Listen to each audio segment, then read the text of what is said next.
El padre Alberto Carrara es director del grupo de investigación en neurobioética en el Ateneo Pontificio Regina Apostolorum. Es también miembro de la Cátedra UNESCO en Bioética y Derechos Humanos y miembro de la Pontificia Academia por la Vida. También es doctor en biotecnología médica en la Facultad de Medicina, Universidad de Padova, donde nos conocimos hace ya algunos ayeres. Éramos los dos muy jóvenes en aquel tiempo.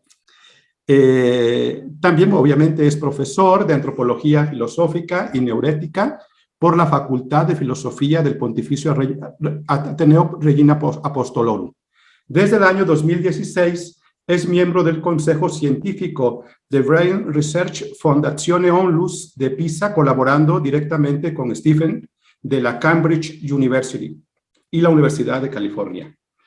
Padre, pues le paso a usted la palabra para la introducción y luego cuando usted nos diga, comenzamos con las preguntas. Gracias, Padre. Adelante. Muy bien. En primer lugar, muchas gracias. Agradezco esta invitación y la presentación. Y no añado nada, simplemente la cosa que podría ser relevante y que quiero decirles es que mi tesis experimental de mi primer doctorado se titulaba El papel, el rol de los poliomavirus y herpesvirus en la patogénesis de los tumores surrenálicos humanos. Es decir, que yo trabajé justo con dos familias de virus comunes, como los poliomavirus y los herpesvirus, y también mi tesis era más oncogénesis viral, cómo algunos virus pueden inducir ser cofactores de la transformación de nuestras células en células malignas que pueden dar tumores, cánceres malignos o benignos. Entonces, es decir, el que le habla no simplemente es un teórico, sino que trabajé con mis manos por varios años en el departamento, como dijo el padre Pablo, de medicina de la Universidad de Padua, que es una de las universidades, facultades de medicina muy importante aquí en Italia. Y obviamente, como usted puede notar, después cambié vida, ¿no? Y ahora me ocupo de temas relacionados más bien con las neurociencias. Hay que entender que todo lo que voy a decir hoy, la próxima semana se puede modificar o mañana se podría un poco modificar. Es el mismo dinamismo del método empírico y yo creo que muchos de los problemas hoy en día realmente, de los conflictos o de los como para decir, como que todo el tema también de podríamos decir, del movimiento no Vax, o aquí, por ejemplo, no Green Pass, en Italia, por ejemplo, etcétera. Muchos de estos problemas se pueden resolver si uno entra en la dinámica misma de qué es realmente la ciencia empírica hoy. Y en esta introducción simplemente le quiero transmitir, vivimos en un contexto donde la ciencia empírica o la sociedad ha convertido la ciencia empírica en algo como una religión. Y esto está mal, porque la ciencia empírica tiene un método, tiene unas funciones, tiene un desarrollo que no es solucionar todos nuestros problemas médicos y hacernos inmortales. La ciencia médica ya sabe que somos mortales y entonces no podemos atribuir a la medicina, a la biología, etcétera, algo que de por sí en su mismo método no está llamada a poder proporcionarnos la vida eterna en este mundo. Y creo que esto es como un trasfondo importante que se fue dando sobre todo en el último siglo, donde como que mucho tiene grandes esperanzas en la ciencia, pero después cuando la ciencia no puede apagar esas grandes esperanzas, a veces se vuelven muy hostiles a la ciencia si se van por el otro lado, ¿no?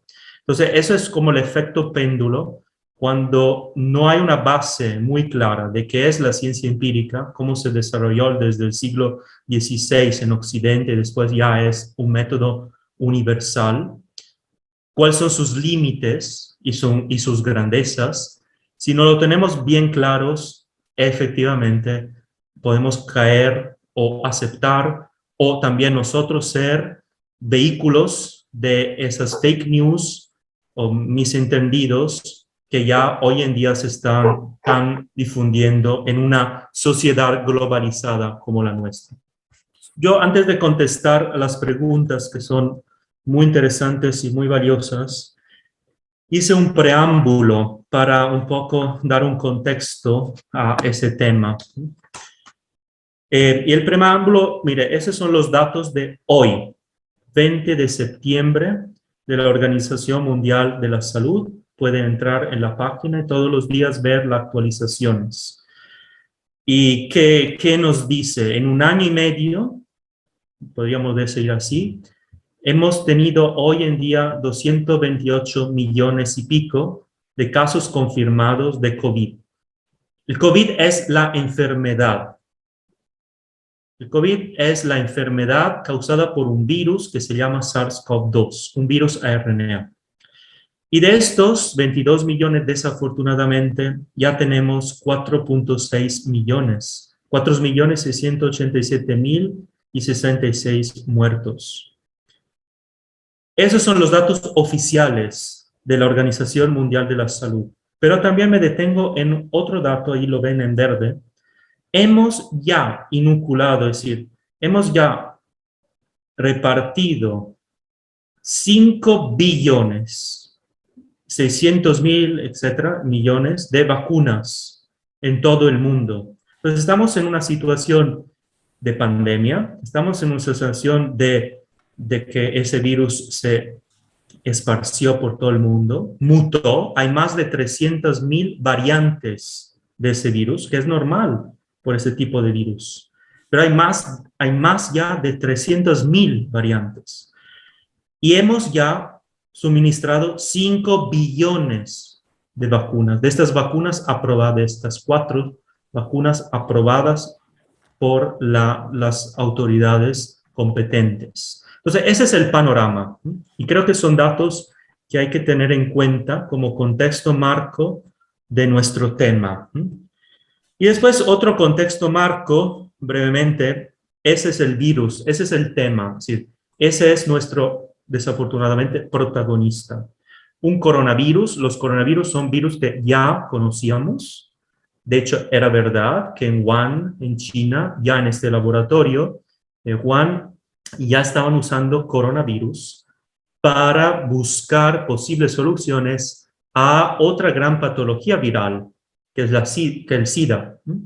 Entonces, esto ya es un dato interesante, no sabemos qué pasó, entonces hay hipótesis, algunas plausibles, como podría ser, esa es mi teoría, es una teoría, podría ser que en el normal desarrollo y mutaciones de este virus en el laboratorio, surgió la variante, surgió el SARS-CoV-2, que infectó posiblemente un médico, un enfermero, un técnico, etcétera, y ahí empezó digamos, empezó a difundirse y después, obviamente, a salir del contexto chino y llegar a otros países, y de ahí, por las características de este virus, llegar a todo el mundo. Simplemente para que tengan en mente las dimensiones, los virus son entidades muy pequeñas, ¿no? Son cositas muy pequeñas.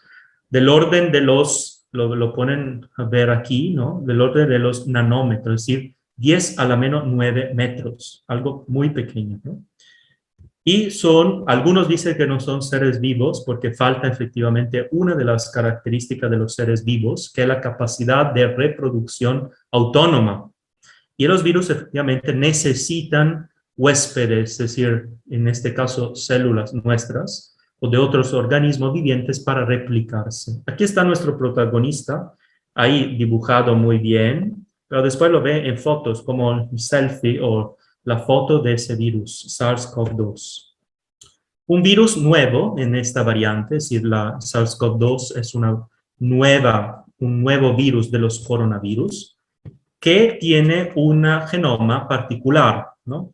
La gran mayoría de los seres vivientes tiene un material genético de ADN y ese tiene un material genético distinto, la ARN.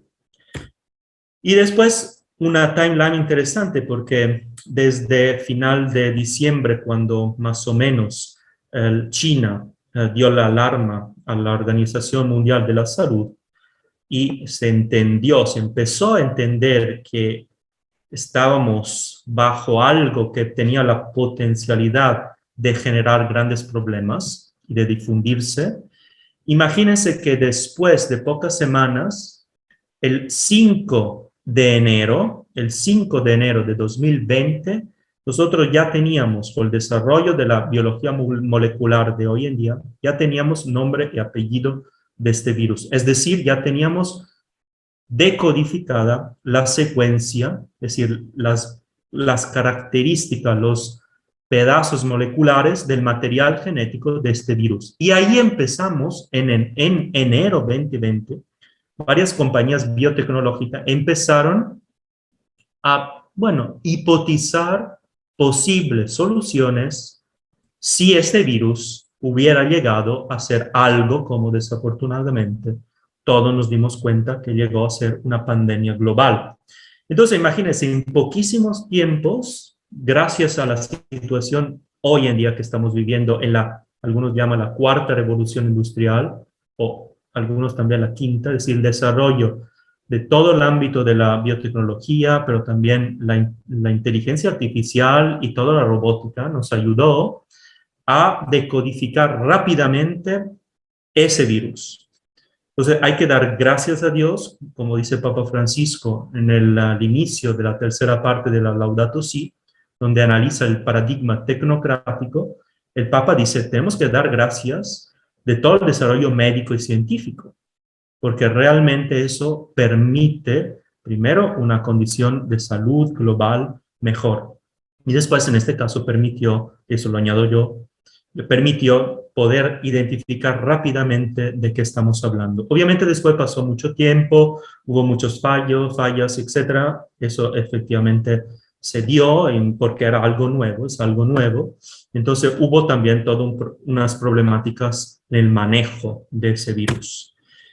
Aquí lo tiene, después de ese coronavirus que tiene esas proteínas de membrana que son como los enganches, como algo que permite entrar en nuestras células y se han acostumbrados a escuchar la proteína Spike, que se junta, es decir, que se vincula a unas otras proteínas que están muy presentes en nuestro organismo, en nuestras células, a la superficie de nuestras células, y permite que nuestra célula como englobe este virus, y este virus entra y ahí se da una infección. Y ya sabemos todos los efectos a nivel respiratorio de este virus. Es un virus que se desarrolla rápidamente, no simplemente ataca el sistema respiratorio, pero como al final veremos también todos los órganos prácticamente de nuestro organismo están dañados por ese virus y ha causado porque no lo conocíamos al inicio, ha causado un problema de salud pública no indiferente en todo el mundo. Entonces, ese va a ser como el preámbulo. Creo que ya con esto podemos empezar a las preguntas, entrar en medio de las preguntas que me hicieron, pero sí subrayar que vivimos en una verdadera revolución de las vacunas anti-COVID. Es decir, que las vacunas anti-COVID lograron su potencial y su aplicación y sus beneficios gracias a un siglo más o menos, o 50 años, de grandes desarrollos tecnológicos y científicos en el ámbito de la biología molecular y en el ámbito también de la tecnología que ayuda al desarrollo de las biotecnología contemporánea.